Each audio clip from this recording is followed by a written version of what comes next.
You look weak, Columbina. The old you would never have let such lowly creatures bar your way. Word has it that you did something for the Tsaritsa, and that's why you've lost most of your power. Freedom comes at a heavy price, doesn't it? It's Arlecchino! You came! Hello again, Columbina. And greetings, guests of the House of the Hearth. It's been a while, Arlecchino.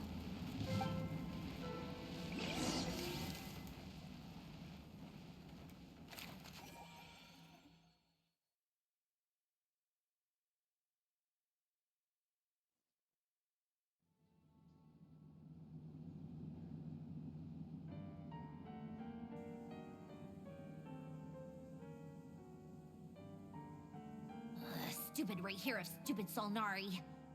Whatever. I've got all the data I need. Next time we meet, you're finished.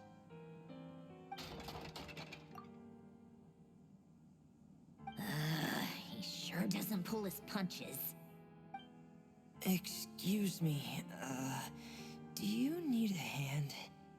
You can do me a favor by staying out of my way. Can't you see I'm busy? Wait a minute. I recognize that voice. Hello, Miss Sandrone. Father sent us over to help. How considerate of her. Hey, Fremine, get over here and help me fix this. Lenny, you do your thing. Just keep your sister away from my machines. Nearly every machine that Catgirl touches ends up going haywire. Go put her on cleaning duty or something.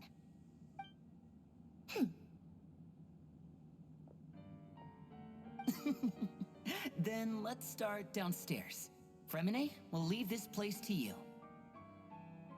You've got it. Wait a second.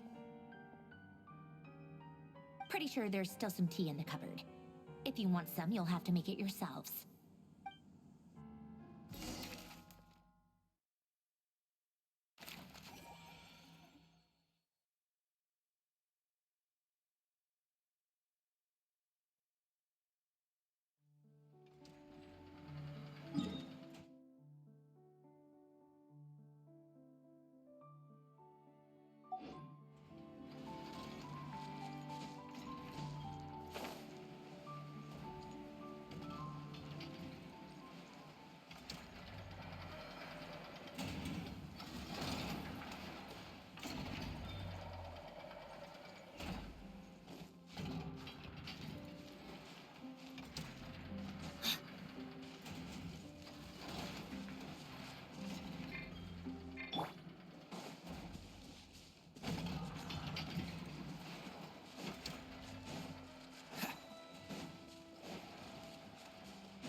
What's the hurry?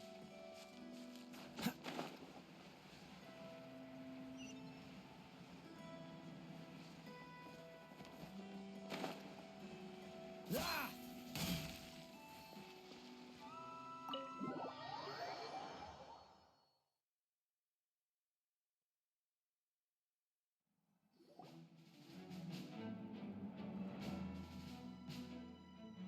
It's a relief to see you all made it back in one piece.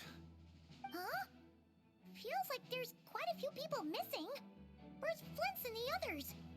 And what about Nefer? I returned ahead of them. Flint is helping Aino and Anefa to set up the decoys and buy us some time. As for Miss Nefer... Boss is still wrapping things up on her end. She sent us back to fill you all in on the top secret intel we've been gathering. I see. Then let's get right into it. But first, who do we have here? You brought someone else in to help? Greetings. I was invited here to help as a longtime Tea Party companion of Columbina's. You may call me Arlecchino. Surely it can't be. Those eyes. Oh, where have I seen them before? Wait, of course. In those memories we just saw. The only Arlecchino I know is the fourth of the Fatui Harbingers. So either you share a pretty uncommon name, or you're more than just a Tea Party buddy. You are well informed, Grandmaster. A man from Mondstadt living all the way out here in Nodcry, and yet the people and affairs of Snezhnaya seem to hold a special place in your heart. Oh, the feeling's mutual. Sounds like you know all about who I am, too. A Fatui Harbinger. The atmosphere in here just got really tense. Guess we can't just start trusting Fatui Harbingers, even at a time like this. I must admit, though, I'm a little curious. Seeing as the moon goddess no longer belongs to the Fatui, what makes you so willing to put your neck on the line here? Nor does Nodcry belong to Mondstadt, Mr. Varka. Yet still, you're fighting for it all the same. Things don't always have to have a tangible payoff. Sometimes, stopping things from spiraling out of control is a higher priority than chasing the spoils of victory. Of course, I can't say there's nothing in it for me at all. But that's between Columbina and myself. Forgive me, I don't mean to doubt you. It's just that the Fatui really have been the source of many of our troubles. We have our own way of doing things here in Nodcry. But ever since they arrived, the Fatui have treated us with nothing but hostility. I know there's been a lot of bad blood between us in the past. I've done my utmost to avoid friction whenever I could. But sometimes fundamental conflicts of interest simply can't be settled amicably. That's why I'm here solely in a personal capacity. This has nothing to do with the Fatui. As a gesture of good faith, I'll be frank. I can help Columbina track down the iridescent moon's marrow, which will help her restore more of her power. Anyway, what else is on the agenda? Let's begin. She says she'll be frank, then completely skips over the details. Looks like she doesn't want to give away too many secrets after all. But she clearly wants to change the subject. It'd be awkward if I tried to bring it up again now. I guess we'll just have to go along with it. She's the fourth of the Fatui Harbingers after all. One look and you can tell she's not someone you'd want to mess with.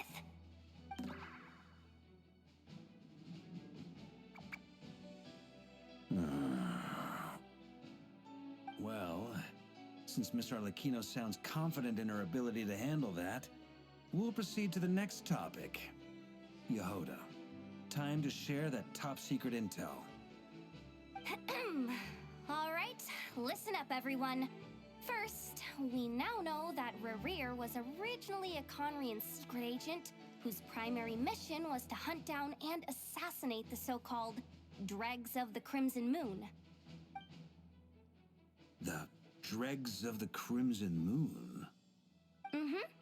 In the memories, there was a lot of talk about the Crimson Moon and Eclipse, and a whole bunch of other stuff from the time of Conria.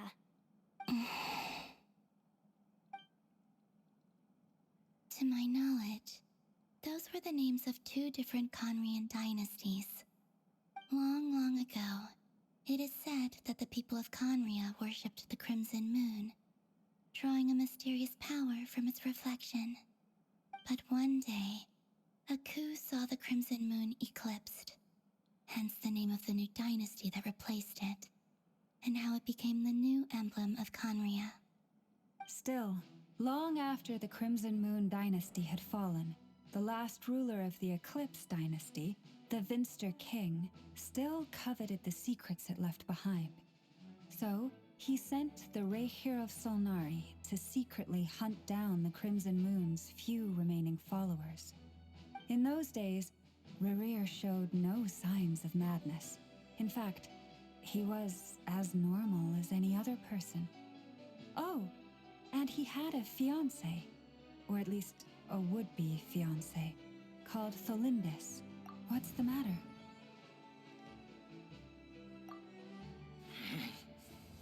Filthy, Freundaughter. Flinders.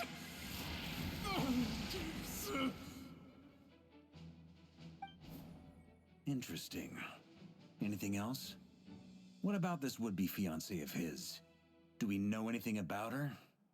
Well, she she was a researcher at the Universitas Magistrorum, but it felt like she was hiding some kind of secret. Oh, and one more thing.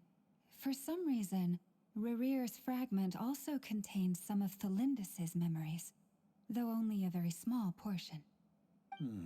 Well, no shortage of potential leads, I'll give you that. In any case, it sounds like we can conclude that while Thelindis was still around, Rerir appeared to be lucid and quite normal. Thelindis, it seems, must have been the one thing in this world that he couldn't let go of. Tell me, though, were these pure-blood Conorians we're talking about here? Why do you need to know that? Hold on. If she was a pure-blood Conrian,